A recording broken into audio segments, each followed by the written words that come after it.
Hey guys, Alec here with the Dom at Paragon Jiu-Jitsu, and today I'm just going to show you some basic butterfly guard details that have helped me and tournament tested, man. So let's just talk a little bit about the butterfly guard.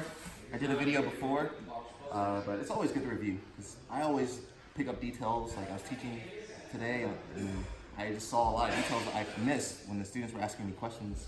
So it's always a pleasure to be able to go back into some of the details.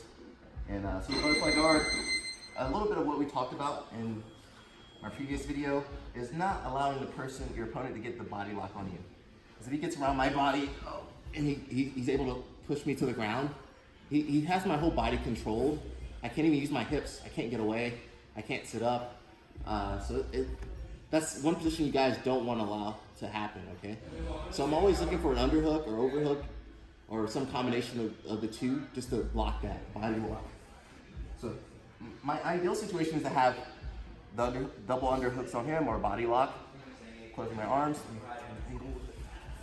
So here, if I can get this is very good positioning for me. I can elevate him up, I can twist him, turn him, I can even go forward standing up. You can look at those options on a later video. So when I'm here, guys, I can either get double unders, like I said, or I also like to use the overhook a lot, especially when I'm trapping one of his arms. That overhook is going to stop him from posting on the ground, and even from posting off of me. Sometimes the guy will, cross face. So whenever I can trap his arm to my body, he can't really use that arm as much. Okay, and also when I'm taking him down, usually I take him to the side I had the overhook on, so he can't post, and I get my sweep, right? So let's just look at the basics of the butterfly guard sweep. I think everyone's learned this before, but you never know, there's some beginners out there that some of their schools, they don't even cover butterfly guard, So when I'm in butterfly guard, a few things, I want to have my hips relaxed. You see how my knees are pointing out? A few guys, when I showed the move, they were very stiff. And so it's going to be very hard to turn my hips because it's a big motion. But say like my hips are already relaxed, it's easy for me to put one side of my hip to the floor. Okay? Here, it's a very big motion. Okay? So just go ahead and ease your hips, guys. If you don't have that mobility, you're gonna have to stretch. This is like some basic mobility stuff, the butterfly stretch. So with my overhook and underhook on the other side, whichever side I had the overhook on, I'm gonna twist my hip to the floor. And really important, this leg's gonna stay up, kind of blocking him as a shield, because if it goes down, we're gonna get into like a smash pass position. And this is not very good for sweeping or attacking, okay? So I'm gonna keep that leg up. Even if I was on the ground, even if he puts his weight on me, I'm still in a good base. Let me turn so you can see that angle too.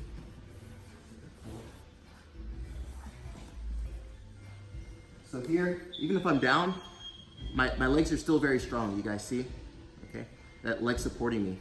So on this side, the leg that's up, I have an underhook. Other side, I have an overhook. Hit on the ground. And one detail I see a lot of guys do, they put their back on the floor. They kind of put their back on the floor and then sweep. But you're losing all your momentum into the mat. So I want to carry him over to the side for the sweep. All right, it's just more efficient. So we're here, and there's a lot of details I can do. Sometimes I'll even scoot myself under my opponent, like a jack, and go under him and knock him over. But you don't have to do that just yet. So here, my cue is to follow my shoulder and get my head on the floor, okay? I can keep it in tight, but eventually I need to pull it out to put my head on the floor or my shoulder. Here, I go, and look, it's kind of hard to see, but I'm gonna post with my free foot, and I use that to hike him up, okay? Let's look at that again. You guys gonna have issues with that. So I'm pulling this leg out, because it's not really useful inside as a hook. I'm gonna pull it out behind my leg and his leg, and I'm just gonna go up on my toes while maintaining this leg up to my chest, okay? So here, and again, I'm pulling him to the side, and I go. And in real life, I'm not gonna force that. What really happens usually is the person puts his weight into me, trying to pass. So I'm using his momentum, all right? So the butterfly guard, there's a lot of intricacies, and it's timing based, okay? And there's so many details we can add. For instance, I know one issue you guys are gonna have, the guy's gonna try to post this leg. And there's a lot of different things I can do. I can use that as the entry to the X guard, or the single leg X guard. I can also, if I know the guy has a good base, go back from me, Dom. I can also kind of time that he's gonna go. Try to step up. Okay. So there's so many little intricacies in the butterfly guard, and it seems very simple. I post a lot online, so whenever I post something simple like this, you know, people, I don't think they really watch the videos that well, and they're like, oh, this is very easy. But you know, if you're going against someone with a good base, like Adam has a great base, for me to sweep him, it's gonna take a lot of details and knowledge and feints and setups to even get close to a sweep. So even if something's very basic, it's always worth taking a deeper look into that position. And I know as a black belt, I do that even more now. Especially, you just can't afford to write off certain positions or techniques. So if someone's showing me a move, even if they're like a white belt or blue belt, I will just kind of, you know, just set my ego aside and just go with the open mind, try to learn as much as I can. All right, so guys, that's the basic butterfly guard sweep. Again, I like to do it with overhook and underhook.